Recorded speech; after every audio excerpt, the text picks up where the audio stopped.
I will come back to the original point and I will connect this to my encounters with Naranacharya. Now, this was the period between 2000 to 2010 where I used to be there at Indian Institute of Science.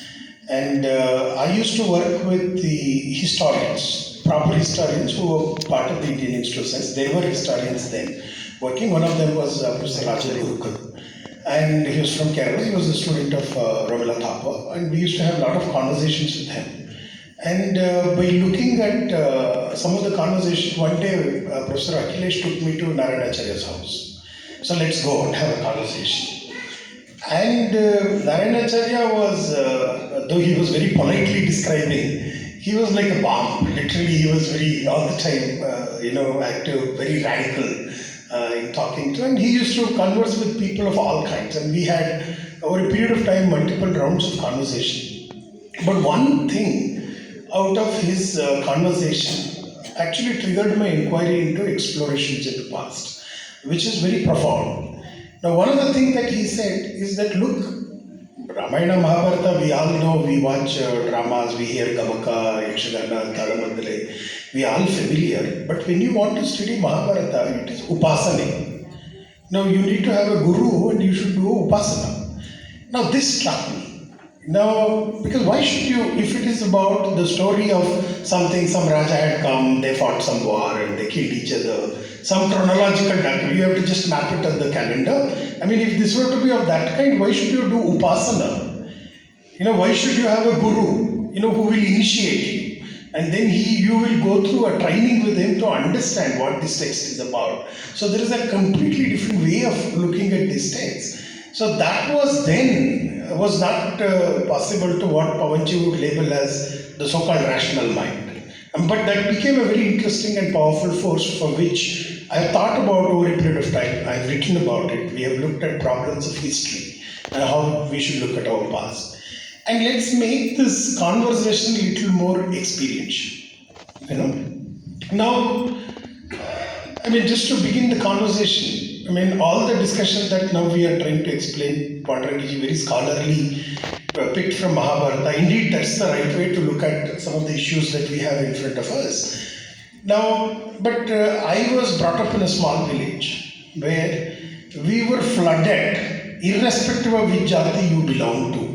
We were flooded with the stories of Mahabharata, Ramayana, various Purana, not just the Purana that we have in Sanskrit tradition, we have local Jati Purana, all of them, and there used to be a lot of interactions.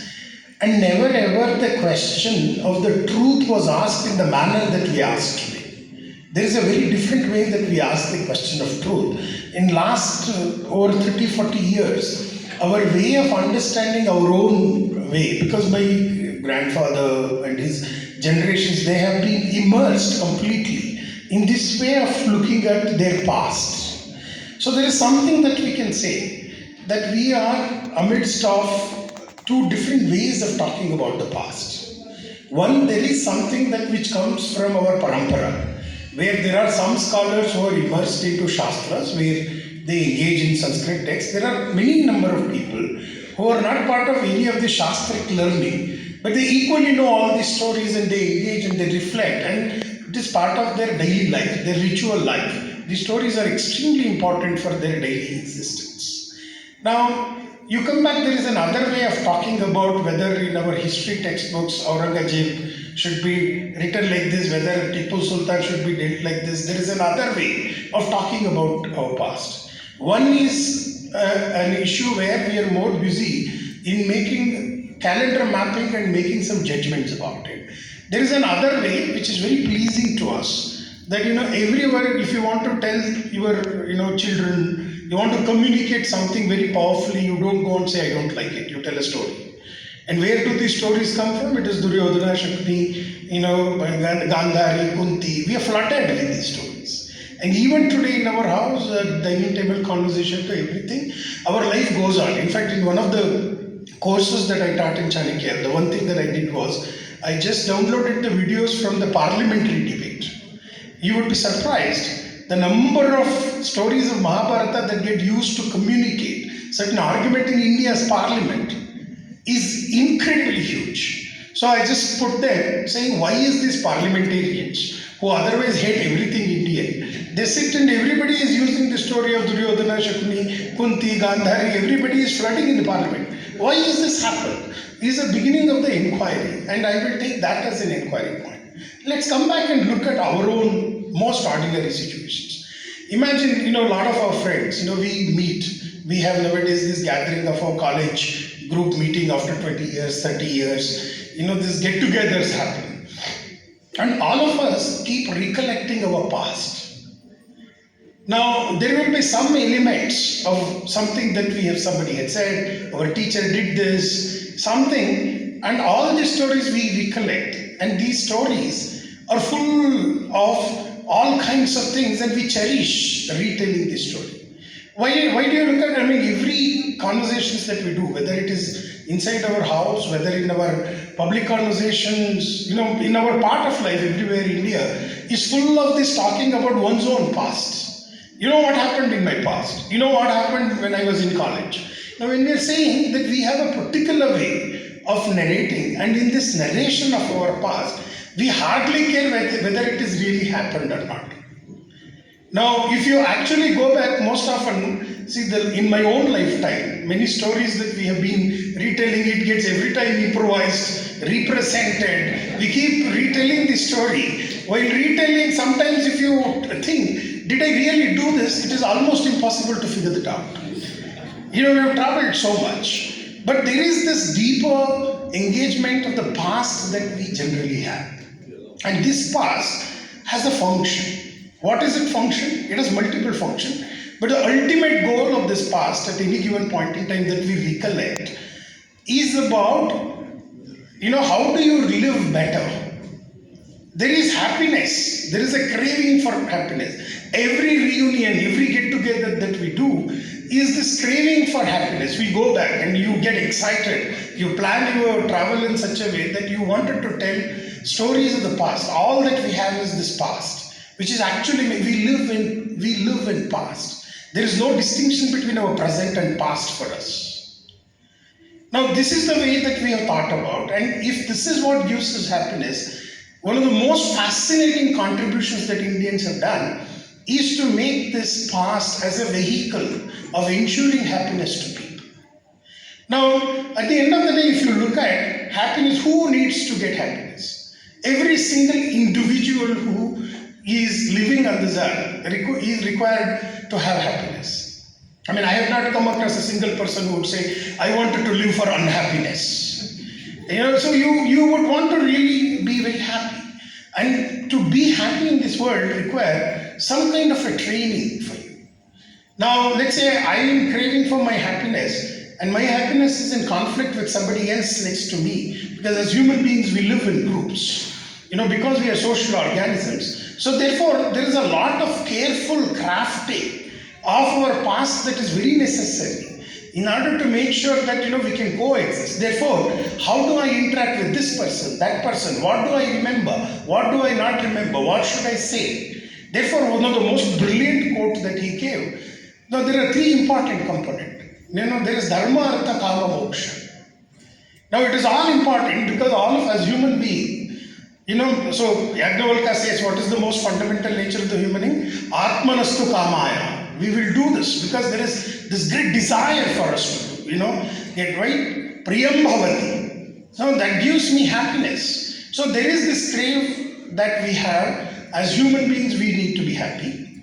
And this being happy requires certain kind of orientation, certain kind of training. How do you train people? So you need to go back to the past when people encountered such situations, when they had dealt with these kind of situations. One need to figure out what did they do. Is there anything that we can learn from what did they do? So therefore the issue is not about this X person or Y person or Chaitra or Pandurangiji. These are unimportant to us. Is there anything worthy of learning from them? And if there is worthy of learning, now, therefore, it has happened in the past, therefore it is Itihasa. And it is Kathavrittam. How do you say? I am not going to give you a bullet point talks. I will tell you a story. And these stories are not shaped, in the form of truth and falsity. Indian stories, you cannot settle truth and falsity of the story. The way in science we build models. No, models are neither true nor false. Everyone knows. Either you can take that model or discard that model. The stories are neither false nor true. But then if you take the story, what they give you is the heuristic to act in this world. Yukti. If I take it, that's why dharma, artha, kama, moksha. If you're seeker, then what you need is you need to reconceptualize past in a particular way. Now, once you put that, now is this exactly whether this occurred here is important or not? Maybe it is important at some point, right?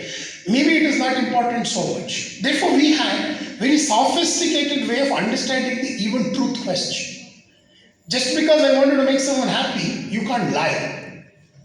Anruta is forbidden. So therefore it has to be true, but we have a very sophisticated distinction between Paramarthika Sat, Vyavaharika Sat.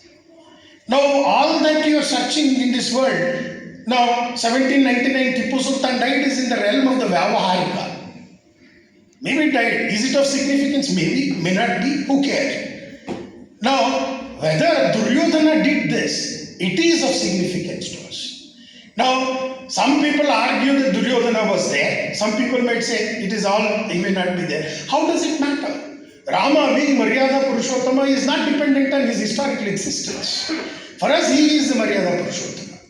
Krishna is whatever he is. Krishna with 16,000 women is the greatest of the role model brahmachari, if at all you wanted to have. So it actually tells us a different way of looking at the world, different way of configuring how do we look at the truth also. Therefore, why do you need past? Past is required for Paramartha. Now, Paramartha might sound a very heavy word for you. But as a most fundamental quest for a human being to be happy in this world, Para is the realm of happiness. It is not the Apara. Of course, your happiness you will find here only in the Apara, but nonetheless it belongs to the realm of Para. Therefore, all that we wanted to do is there is a craft that needs to be designed. When you are talking about your past, this is what has happened. It has to be directing you towards something that gives you happiness. Therefore, Dharma, Artha, Kama, Moksha are very central. If you look from this point of view, our ancestors not just thought about the past very seriously, they created a very skillful way of writing this past. And not just the skill, they flooded with the whole country. From Afghanistan to Burma, from Kashmir to Kanyakumari, from Tibet to Kanyakumari, wherever we go, whether Buddhist tradition, Jain tradition or any Janjati tradition you go, we are flooded with the stories of the past. And there is this interconnected. The Lord Saraswati here and Lord Manjushri there. There is absolutely no problem in the way that we conceptualize our world. And what does this past give us? It gives us happiness. This is Paramartha. Of course, every individual has different levels of accessing this past. Now, whatever level, somebody might say, I am very happy. Here itself, I am getting salary every month. My children are getting schooled, I am happy. That level of happiness, they will stop. Somebody, his kama, atmanasto kamaya. His desire is so powerful enough that he will become moksharthi. So there are different people who will take it to different level. And the entire way of structuring the kind of stories that we have is of a different order. The kind of question, the question of truth that we have raised is very different from what historians are saying. And the history that we have today, which fundamentally comes from the European preoccupation. Now, I will not get into the detail. Now, the only thing that history is bothered about, history is considered to be, allegedly considered to be the science. I don't know what is the science, because most philosophers of historian today says that there is no way in which you decipher the truth of the history today. It is all different kind of interpretation from the perspective that you come from. And what are they searching? They are searching for everything in the Vyavaharika Satya. It is in the realm of the Apara, that in the realm of the existence, that they are searching. So 1799, whether 1030 Tipu Sultan died, 1045 he died, is a matter of dispute. How does it matter? Even if there would have been no more, Tipu Sultan would have still died. And so am I. So therefore there will be no, it is of no consequence if you look at the human life as such. But whenever I am here, what do I do in order to make sure that we actually be happy in this world? For that there is something very different. So if you want to write history, for example, What is central to history, any methods of history, is the historical truth, which is the truth of occurrence of an event in this way. That's why you take an interpretative mode, that mode, this mode, whatever mode, but nonetheless, you're trying to see. So therefore, many historians and philosophers ask many questions about history. So many people have asked this question, has history any meaning? And most of them conclude that it has no meaning. It is not my conclusion. I mean, it is the world top class philosophers who arrived at those conclusions. Now, has there anyone in this world that you know have learned from anything from history? The answer is, we have no example of anybody learning anything from history. Now, if that were to be happening, I mean, seriously, if that were to be happening, we would not have had World War. We are heading towards another World War now. In few years, we are going to hit that.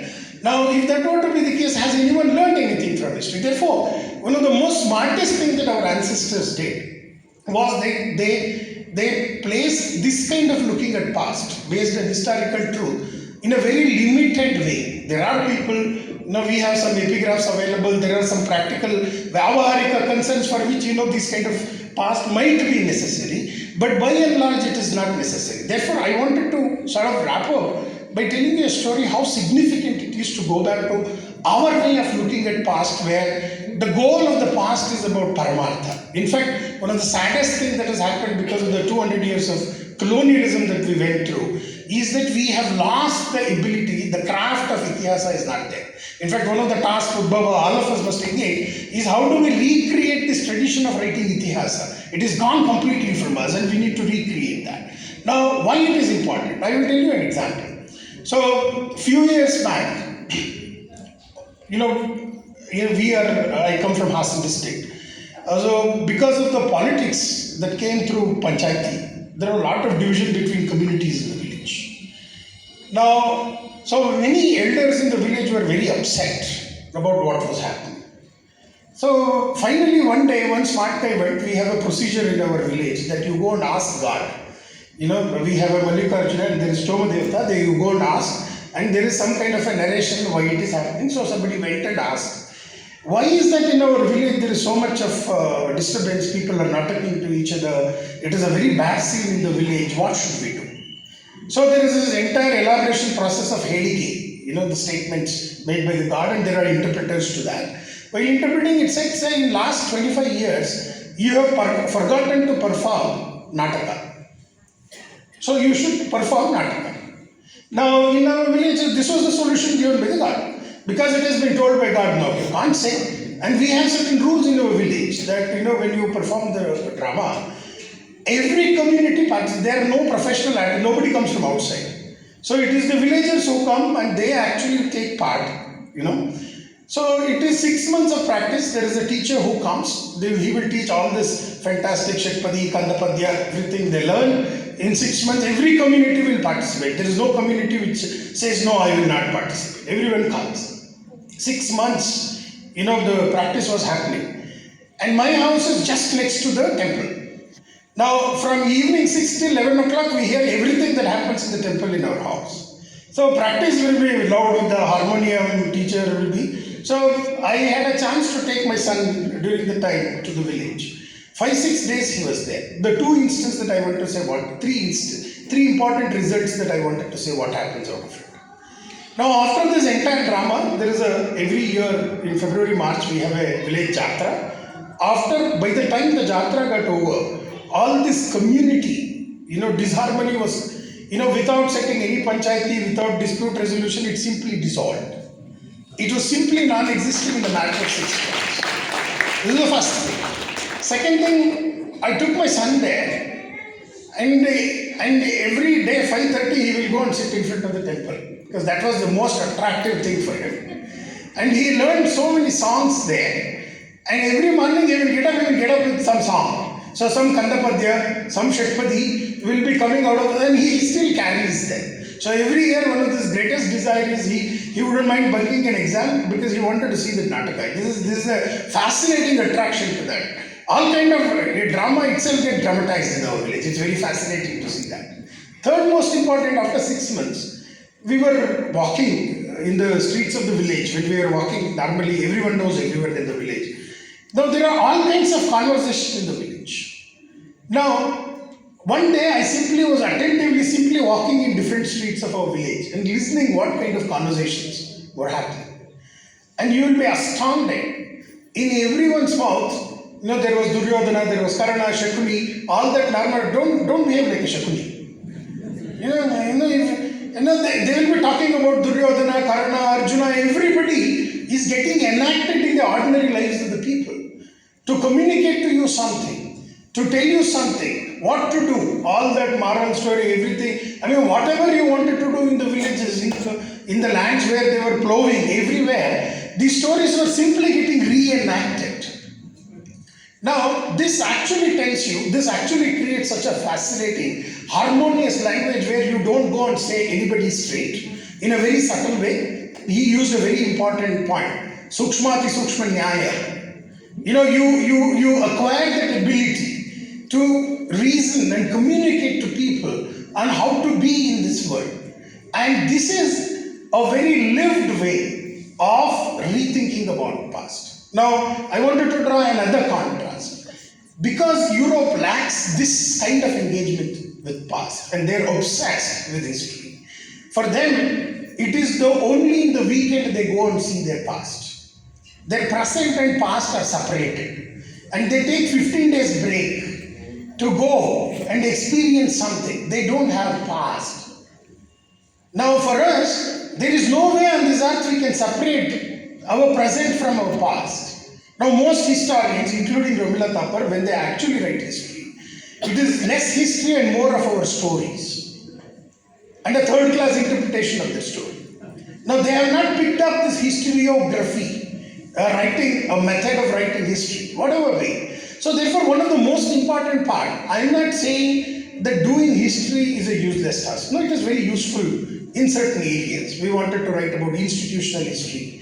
For example, what made Indian Institute of Science to take certain kind of, we need to learn from procedures, what kind of people to be recruited, how they build such an institution. There this kind of, documented way of looking at history may be useful. But in 95% of the cases, our ancestral way of looking at our past takes us to happiness. And that happiness, which actually incorporates dharma, artha, kama, because it tells us. Now you read Kautilya's Arthashastra. It's brilliant. The way past gets used. In Kautilya's Arthashastra, he gives Indriya Jaya is the central theme of the Kautilya's Arthashastra. And what happens if you have Indriya Jaya? What happens if you don't have Indriya Jaya? So he gives example of Ravana not having Indriya Jaya. What happened to him? And Raja Ambarisha, having Indriya Jaya. What happened? This is the way past gets used. There was Vena, the Raja Vena. So what happened? There is a very interesting kind of illustration and there is a significant way in which we look at the past. Now past is not simply about chronology. It is not calendar mapping. At some place it might be. So therefore let's not confuse. There are political battles that people are fighting which are fair. I'm not going to criticize those battles of how to teach Aurangzeb, how much of Mughal history, etc. is one kind of a debate. It has a different function. But all this can be made sense of provided we keep our culture, our communities, flooded with the story of the past. Because, you can't give dharma by giving lectures on dharma. Now, dharma is a way of being in this world. This is a way. So there are dharma sukshma. When you have to make this kind of an action, when you should not.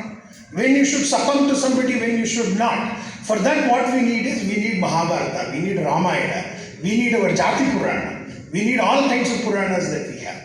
And if we don't have them as lived reality, that's why we need to flood ourselves with all these, Harikatha tradition, Kirtana tradition, Gammaka tradition. Every village we should, one of our tasks is this cultural renaissance which will actually make everything dharmic.